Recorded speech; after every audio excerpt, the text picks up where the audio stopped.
Hello children, so this is the third video that I'm making for the architecture and design series. I hope you have seen the previous two videos. If you have not, go watch them. They're only going to be useful for you. Today I'm going to talk about some very important books that you need to read before you start any kind of design ever in your life. And these books are more general in their approach, so they're not hardcore architecture specific. So they work well for interior design, they work well for architecture, they work well for compositions, graphic design, and all of those things. Now, talking a little more about architecture, the first thing I want to mention is that architecture is complex because it's neither completely technical nor completely artistic. So if you're looking at architecture and if you think that you are very strong in the science field and you can be a great architect, I'm sorry to break it to you, that's not going to happen. And if you think you are a great, wonderful artist, you can sketch so well, you can create some wonderful paintings and sculptures, and you're so good with your use of colors and all of that, and you're going to become a very good architect, no, that's not going to happen either. There has to be a very firm and sound knowledge and control over both these subjects, and only then good architecture can be produced.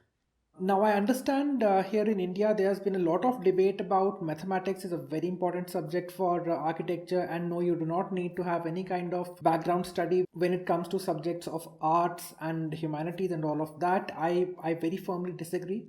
I think there can be no good architect at all who does not have a good understanding of the subjects of the humanities. It is Architecture is something which is made for the people, and if you do not understand the social structures, if you do not understand how people's minds work and how they operate, you cannot design good buildings for them. So the first thing is that put it out of your mind that it is something which is completely technical. And if you think that is something which is more exciting for you, then there is another field for you, there's another profession altogether for you, and that is civil engineering. You can go ahead, become a civil engineer. That is completely technical. It has very little to do with any kind of sensitivity towards art and social issues and social ideas. So that is the field for you if you think you're very good with science and you cannot really handle anything concerning art or aesthetics or humanities. Now, after establishing this notion that architecture is incomplete without an artistic outlook, a social understanding, and a technical understanding of the whole thing, let us go ahead and start looking at some very basic books and some very basic texts which I think you need to read before you get into any kind of design. Also, why I stress so much on arts and humanities and aesthetics is because the kind of setup we have in our country, we worship science. And everyone thinks that science is the most important thing, but no one really understands in order to have a happy, good life, science is not going to help you at all. Science is something which can technically make things better around you, but mentally it doesn't help you at all. And if you cannot give mental comfort to your clients as an architect, your architecture kind of fails. So this is the reason why I'm stressing on the other subjects as opposed to science, because आपको पढ़ा देंगे science तो 11th 12th से लेके अच्छी तरह, and you've studied all of the science before 10th standard also, but no one talks about all the other subjects.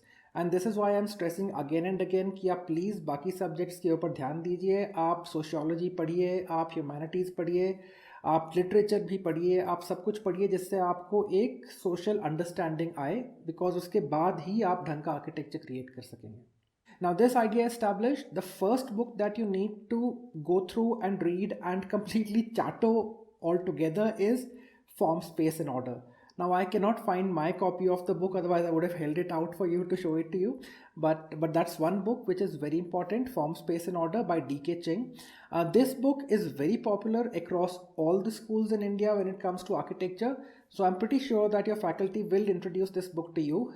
Understand this book completely. This is Bible for all architecture students. Without this, I don't think you can create any kind of composition. You may have a very good sense of aesthetics. Some kind of good compositions may come to you instinctively, but you need to sharpen your instincts and you need to follow your instincts properly and you need to understand your instincts also. So for all of that, this book is prime.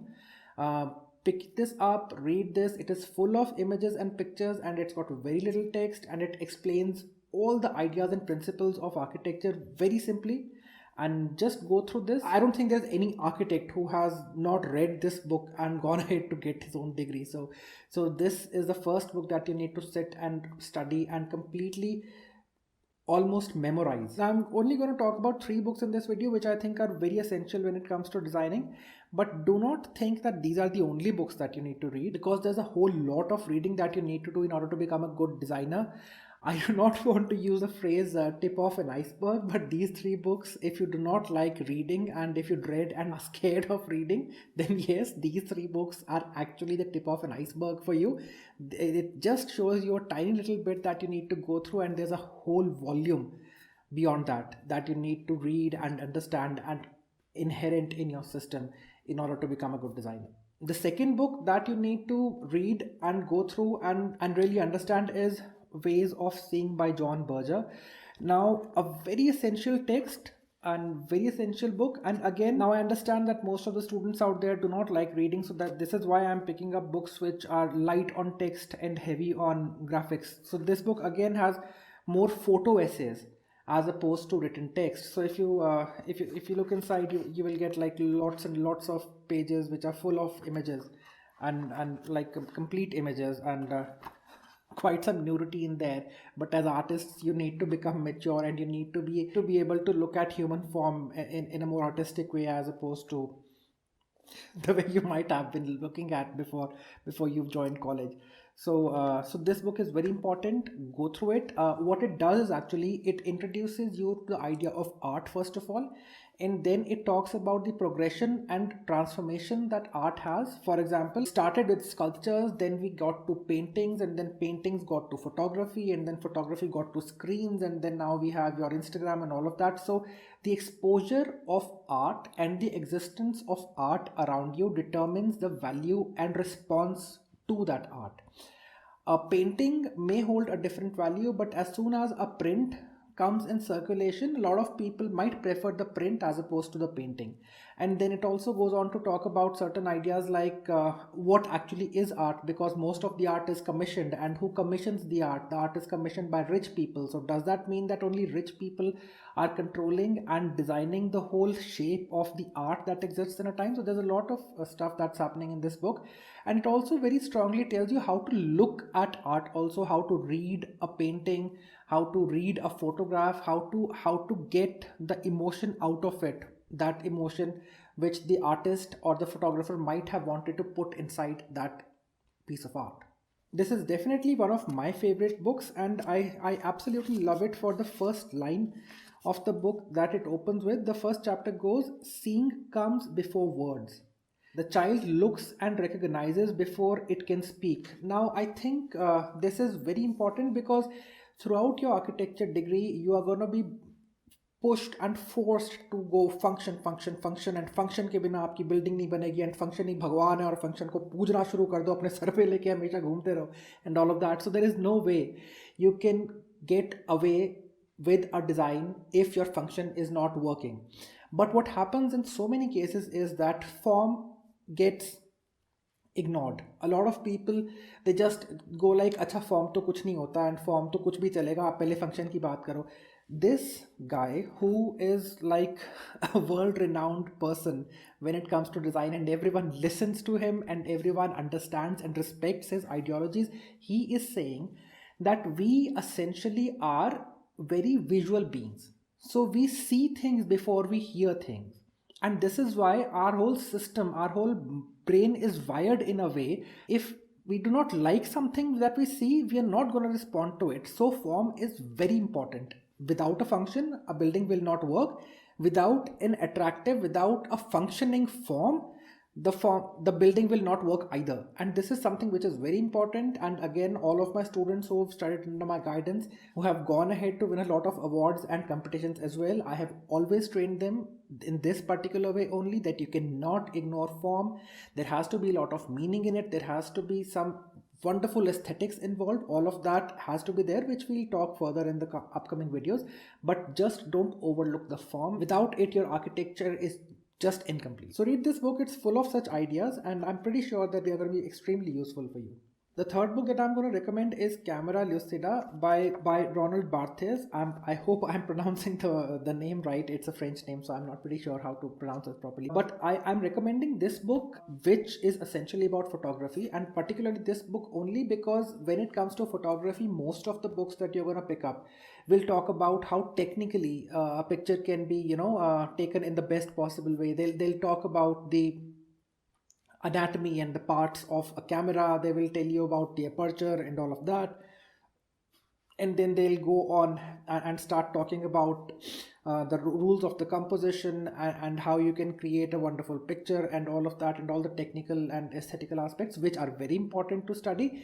But then again, those are things which are easy to find when you start searching for things to understand if you want to learn about composition and photography. But this book talks about the emotional quality of a photograph. Now, why I'm recommending this book is that if you are able to understand the emotional quality of a photograph, I'm hoping that you will be able to understand the emotional quality of a building as well. And it talks about photographs in a very philosophical way. It says that a common man does not click a photograph because he wants to create a masterpiece when it comes to a photograph, and he wants the composition to be perfect, and everything he wants to be in place. He just wants to click that photograph because he wants to click a memory. He wants to capture a piece of his memory so that he can go back and revisit that time and feel good about it. So that's how this book talks about. I'll just read out a quote from this book, which is one of my favorite quotes when it comes to photography. It says, "The photograph touches me if I withdraw it from its usual blah blah, technique, reality, reportage, art, etc. To say nothing, to shut my eyes, to allow the detail to rise of its own accord into effective consciousness." Now, this is the kind of approach this book has, which not many books will have if you start studying photography. So this is again a very essential text. There are a few other books which I would also recommend for architecture students, but maybe next time I'll pick it up and I'll discuss a bit about them. Also, guys, apart from all of this, I have always very firmly believed that it is very crucial for all designers, especially architects, and actually all designers for that matter, to develop a habit of reading, and most of all, reading fiction. Because when you read fiction, you are pushed to imagine yourself, and your mind actually gets trained to visualize and form images about certain things.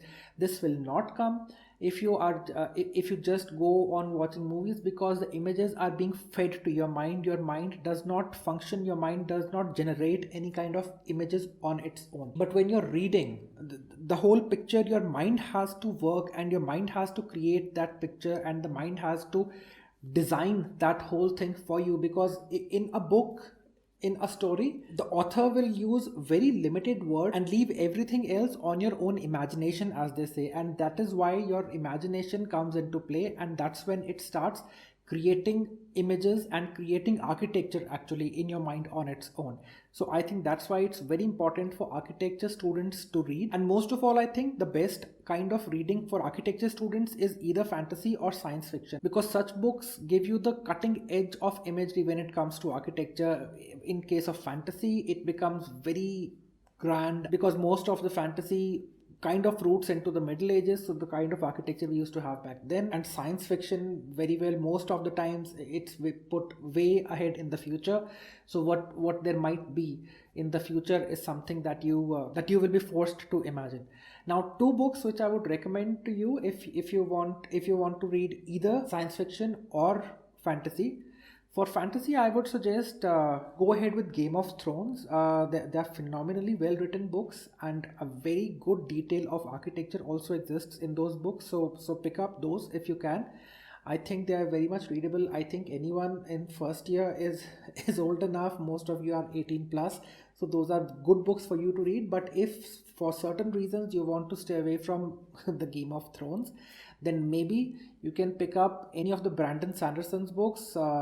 Way of Kings, if you're good with fat books, or if you're kind of not very happy picking up fat volumes, then the Mistborn series, the first book, which is The Final Empire, can be a good entry point for you guys. And if you want to read science fiction, I think Neuromancer is a very good book to pick up and read for science fiction. So that's it for today. I think next time I will talk about design and what design actually is, and how you should understand it and how you should approach it. and what's the purpose and the use of design. So maybe next time we'll talk about that.